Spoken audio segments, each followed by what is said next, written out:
Kanatong tanan, maayong hapon. Maayo kay wa pa nakatulog. Akong pagyukbo una sa tanan ngadto sa ato ang halangdon gobernador. Although wala sa diri because naapoy usa ka importante nga butang nga iyahang girepresentahan karon dito sa Giatinan, dito sa Davao. Ingon man ang ato ang vice gobernador. So maayong hapon sugdo nako si Honorable Councilor Carmelo De Los Santos IV. Nagrepresentar kini sa atong board member nga si Carmelo De Los Santos III. So, umaabot po ning board member na ito pohon. Si board member Ma'am Dayan Idulsa, mayong hapon. Sa atong board member, Attorney Gladys Gascon. Ang atong IE President, Maria Alma Maravillas. Good afternoon. Ang atong Deputy Governor sa munisipyo sa Hagonoy, Ma'am Bergie Cameros Tubiano. O ang ato ang ikaupat nga board member, akong brad sa Lions, si board member Mark Joel Gallardo. O ato ang division manager sa irrigation IA, si Engineer Dexter Tinapay. Ako po ang i-greet ang akong mga kauban sa Kapitolyo. Napot si Brad Hero diri nagrepresent sa atong Provincial Information Office uban sa iyong mga kauban. Mga membro sa Upper Sinayawan Farmers Irrigators Association, mayong hapon pag-usap. Isip overview sa ato ang livelihood program. Kining livelihood nagsugod ni way back 2007 sa unang termino ni Governor Dudok Cagas. Ug gipadayon kini sa iyahang anak na time nga nahimong gobernador si Mark Cagas. The time nga nidaog na pud si Governor Ibon antos ikaduha nga termino niya iyaga pong gipadayon ang livelihood program. Kay kini naapil man kini sa iHelp, iShare program. Ang livelihood program na-transfer kini sa among ang opisina. Gitawag nga Provincial Economic Development and Investment Promotions Office. Dito ni nga mandato sa business development. In support sa atong mga micro, small, medium enterprises wherein ang inyohang association na bilong dito.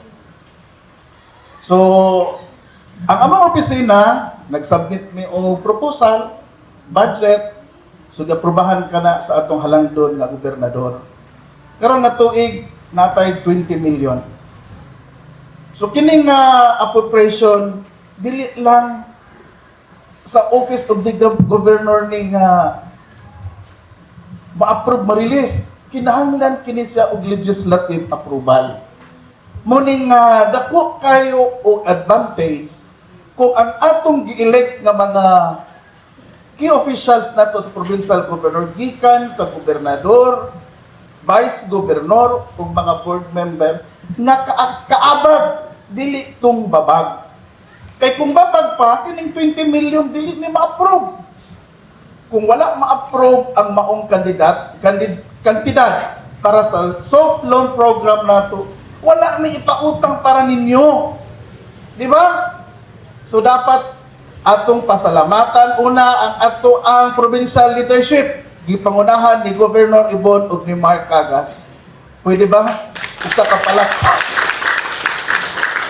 At the same time, ang atong mga board members, dili lang sa 2nd district, appeal ang 1st district. Pero sa last election, makabungog ang inyong gihatag na suporta para sa may Cagas na team. Imagine sa 2nd district landslide. Busa-busa way nakasulod. Di ba? Muna nga, ang atong mga board members sa 2nd district karon nagpakita na ilang suporta.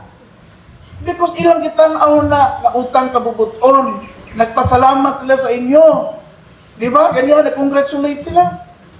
Huwag yun na sila babag pag-approve sa mao nga budget. So karon nag-apply ang APSPIA sa opisina Kabalubang mo nga inyong i-apply 500,000 lang.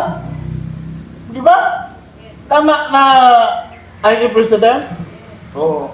Kung nakita ang mo ng inyong capability to pay, dako kayo. So among gipurpose nga mong 500,000 lang man. Imo ang 1 million. Kaya mauni ang pinakadako nga rason nganong gi-create ang among opisina, nganong naa si Gobernador Cagas because gusto siya motabang sa inyo ha. Di ba? So nagsabot na pud may. Pila ninyo ang ipatubo. Dako ra man kaning 5%. Kaya nangutang mo sa Kapitulyo, bitaw lang mo nga wala interes. Bayaran ninyo sulod sa 3 ug 2 ka tuig. Wala interes. Pero ang inyong gi-mark up na interest is 5% sa inyong based sa inyong gisubmit na proposal. Mutong gihangyo na pud namo ang mga board of directors sa mga officers ninyo. Pwede ba ato ning himuong 3%? Kaya ang purpose nato nga tinapangay.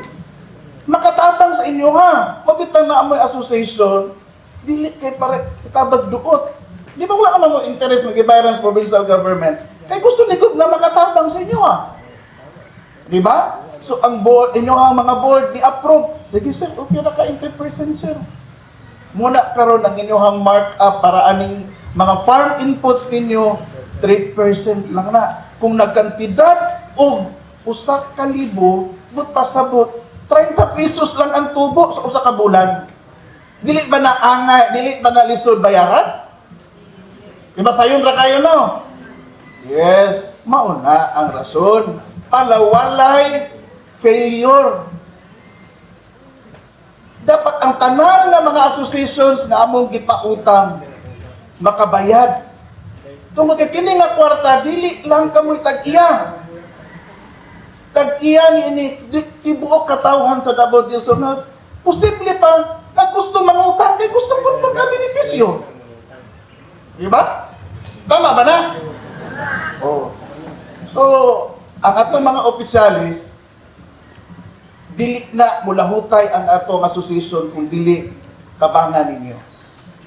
Di ba? Kinahanglan og suporta gikan sa mga membro. Nisuporta ba ang mga membro diri sa ASPIA?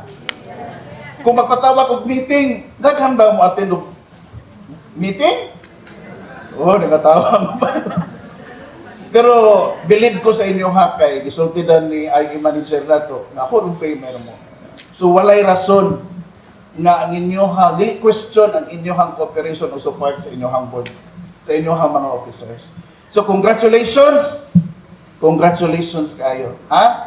Inumdumi na kini soft loan, bayaran. Dili ni ingon nga paghuman bahin-bahinon. Inya di na mo bayad, ha? The moment nga makabayad mo kanang inyong 1 million as promised ni Governor Dodo Cagas kanito ma-times 2 na.